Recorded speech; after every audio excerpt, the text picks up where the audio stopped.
अस्सलाम वालेकुम दोस्तों, मेरा नाम खुर्रम महमूद है और आप मेरा यूट्यूब चैनल देख रहे हैं खुर्रम की बात।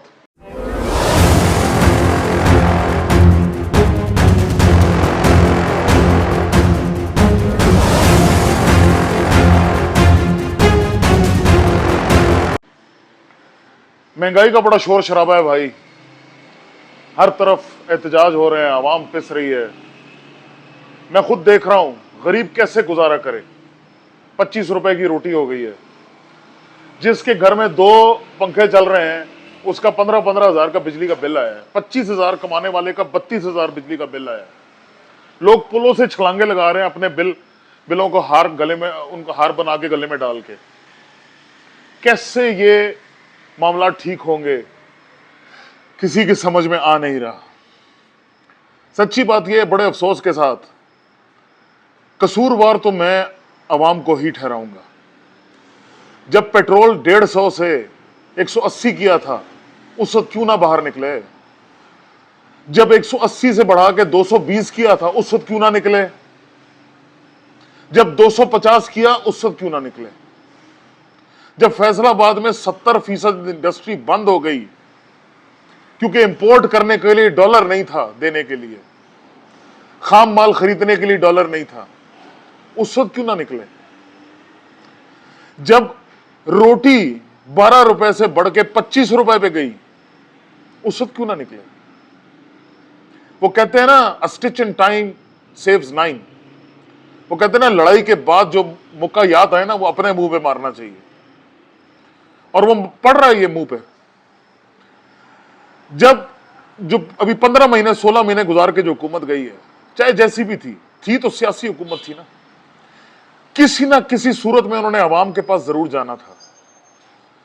हमने उनसे सवाल ना पूछा।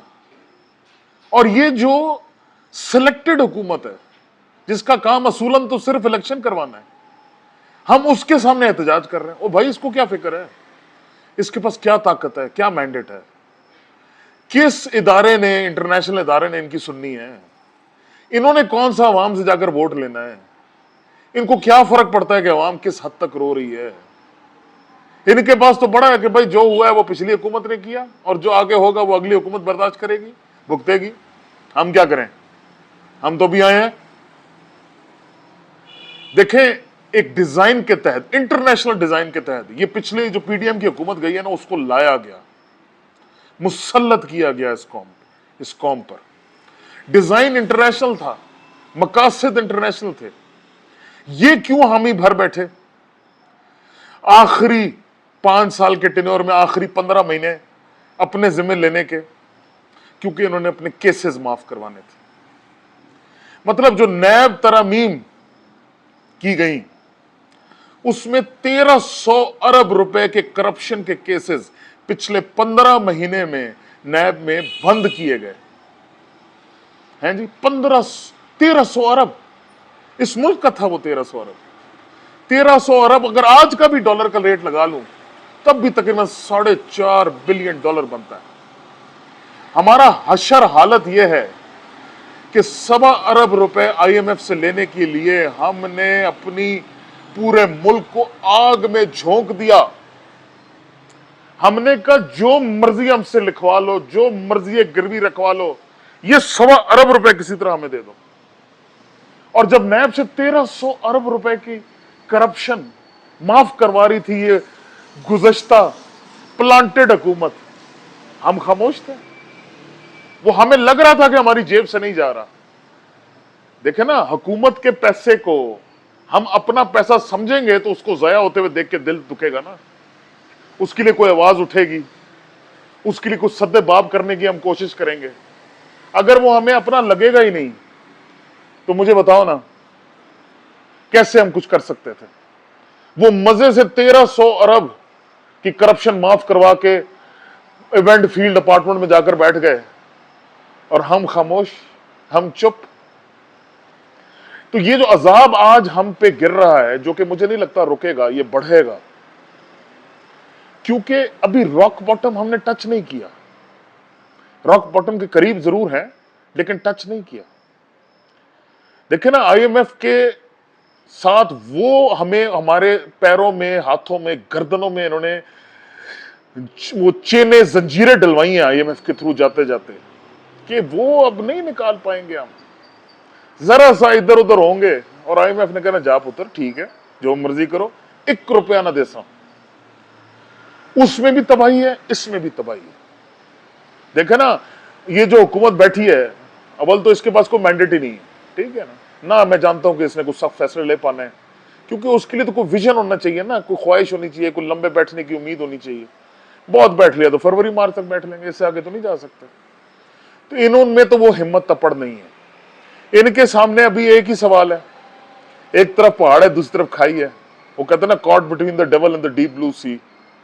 एक तरफ अगर महंगाई कम करते हैं, चीजें सस्ती करते हैं, आईएमएफ इनकी गर्दन पकड़ता है।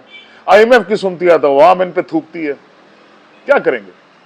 जो एक सियासी हुकूमत थी, सो कॉल्ड था तो एक गलाजत का ढेर था, एक इंपोर्टेड सेटअप था जो कि इंटरनेशनल एस्टेब्लिशमेंट ने पूरा ऑर्केस्ट्रेट किया उस ड्रामे को, ठीक है ना।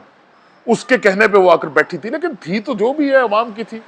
उसके सामने तो हम मुंह में चने लेके बैठे रहे हैं जी, शोर मचाते रहे हम लोग कि महंगाई है महंगाई है। अवाम जो महंगाई की बर्दाश्त कर रही थी, बोलती नहीं थी साली। इंतजार कर रही, कैदी नंबर 804 निकलेगा, एहतजाज करेगा तो हम सोचेंगे। अबे पिस तो तुम रहे हो भाई, बिजली के बिल तुम दे रहे हो, पेट्रोल तुम अपनी जेब से डाल रहे हो, रोटी तुम महंगी खुद खरीद रहे हो, राशन 40% इन्फ्लेशन चल रही है भाई। है अमेरिका में 9% हुई थी तो अवाम की चीखें निकल गई थी, हुकूमत हिलनी शुरू हो गई थी। यहां 40% इन्फ्लेशन खाने की चल रही, 100 रुपए की चीज 40 रुपए महंगी होती जा रही है हर गुजरते वक्त के साथ, और अवाम को परवाही कोई नहीं। देखे ना, ऐसी कुछ सत्तू पीती हुई कौम है, सुत्ती कौम है, अपने अजाब के लिए भी अपने ऊपर अजाब बर्दाश्त कर लेती है। कहते को नहीं जी अल्लाह की तरफों, वो भाई अल्लाह की तरफों तो है जड़ा भी है, लेकिन रब ने अकल भी तो दी है। कोई कुफराना नेमत ही होता है, रब के पास कोई जवाब क्या चाहकर दोगे? आज चीखें निकली हैं जब पानी सर के ऊपर से गुजर रहा है, लेकिन अभी तो जनाना या तो पानी को बढ़ने ही ना देते, अब बढ़ने दिया तब तो वो सर के ऊपर से गुजरेगा, मजा आएगा, ठीक है ना। देखें हुकूमतों का प्रॉब्लम क्या होता है इस दुनिया में, वो कहते हैं ना नीतों की मुरादें होती हैं। ये पिछले 15-20 महीने से जो इस मुल्क में हो रहा है, इसमें तो नीयतें साफ नजर आ रही हैं। मतलब माओ बेटियों के जब दुपट्टे उतारेंगे घरों में घुस के, रात को 2 बजे दरवाजे तोड़ के धिक्के देंगे, धमकियां देंगे कि भाई हमारी मर्जी करो वरना तुम्हारी बेटी को उठा लेंगे, तुम्हारी बीवी को उठा लेंगे, तुम्हारी मां के साथ ये करेंगे।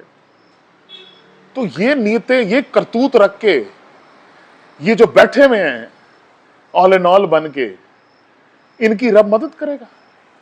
मतलब मैं कोई गलत खुदा न खास्ता काम करूं या करना चाहूं और बिस्मिल्लाह पढ़ी जाऊं तो वो ठीक हो जाएगा? ये कैसे हो सकता है? How is it even possible? नीयतों की मुरादें भाईजान, नीयत ठीक नहीं ना तो कुछ भी ठीक नहीं, ठीक है। अब ये नीयतें ये रख के खवातीन को जबरन जेलों में रख के, एक जगह से कोई अगर मिल भी जाए जमानत तो फिर बाहर पुलिस खड़ी है भाई, हैं? किसी का जेल में बंद है, बाहर उसका बाप मर रहा है, भाई मर रहा है, बीवी बहन मर रही है, उसको इजाजत नहीं मिल रही फातिहा तक पढ़ने की। तो मुल्क कैसे बेहतर होगा? आज यंग जनरेशन दिल बर्दाश्ता होकर ये मुल्क छोड़ के भाग रही है। क्यों ना भागे? क्यों ना भागे? क्यों वो इस मुल्क में बैठ के बेसिक्स की टेंशन ले? हैं? बिजली नहीं है, कपड़ा नहीं है, रोटी नहीं है, गैस नहीं है। गर्मियों में हालत यह है कि 10 बजे गैस बंद कर देते हैं। तो सर्दियों में क्या होगा? इसका मतलब सर्दियों में तो जो है ना चूल्हों में से हवा ही निकलनी है सिर्फ, और तो कुछ भी नहीं जाना, ठीक है ना। तो ये हमें समझना पड़ेगा कि आज जिस अजाब से हम गुजर रहे हैं ना, और अभी मजीद गुजरना है हमें, बाय द वे, ये तो बिल्कुल कोई बंदा इस गलत फहमी में न रहे, अभी अजाब अभी बहुत बाकी है। वो कहते हैं ना सुबह का सूरज जो है ना निकलते निकलते रात बड़ी लंबी है भाई। ये हमारे अपने करतूत हैं जो सामने आ रहे हैं। वडेरे गरीब बच्चियों की इज्जतों के साथ खेल के उनकी जानें ले रहे हैं। किसी के अंदर इतनी इखलाकी जरूरत नहीं है कि उठ के पूछे कि हराम खोरो तुम्हें किसने हक दिया है कि एक इंसान के साथ ये हरकत करो? हैं जी, किस मिलावट करते हैं हर एक चीज में, 2 नंबरियां, गरीब का पैसा लूटते हैं। आज हर तरफ डाके डल रहे हैं, चोरी चकारी उरूज पे है, पुलिस बेबस है। बेबस क्या है, उनका इरादा ही नहीं है चीजों को ठीक करने का। लेकिन एक तो ख्वाहिश होती है, नीयत होती है, इरादा होता है, बंदा फिर कोशिश करता है, फिर नाकामी और कामयाबी अल्लाह देता है ना। जब एक बंदे की नीयत ही नहीं है तो वो कैसे ठीक होगा? अवाम अपने जोर पे है, जिसके पास जोर है बचा ले अपने आप को। रियासत तो नहीं बचाएगी,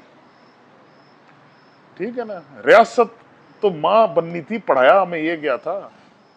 और रियासत मां किधर, ये तो सुतेली मां से भी बदतर है इस वक्त जो हालत कर रही है अवाम के साथ। और अभी आगे बड़ा सख्त वक्त आना है, किसी गलतफहमी में कोई ना रहे, चीखें निकलनी और सुनने वाला कोई ना होगा, ये मैं बता दूं। मजा आएगा सबको।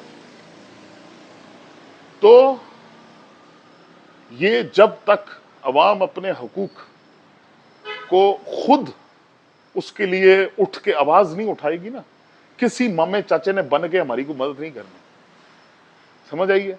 ये हमें खुद ही करना है, वरना भुगतो। भुगत तो रहे हो 75 साल से, और भुगतो। दुनिया चांद पे पहुंच रही है, खुशहाली है, एक से एक बड़ी गाड़ी है उनके पास, एक से एक बड़ा घर है, कारोबार है। हमारे पास पहले दिन से एक ही था। अब मुल्क तो बाहर, जो भी बंदा है उसको मुल्क से बाहर भेजो, वो बाहर से डॉलर पाकिस्तान भेजेगा, क्योंकि पाकिस्तान के अंदर तो कुछ भी नहीं होना, ठीक है। तो जिल्लत हमारे अपने करतूतों का नतीजा है। अगली दफा बात करें।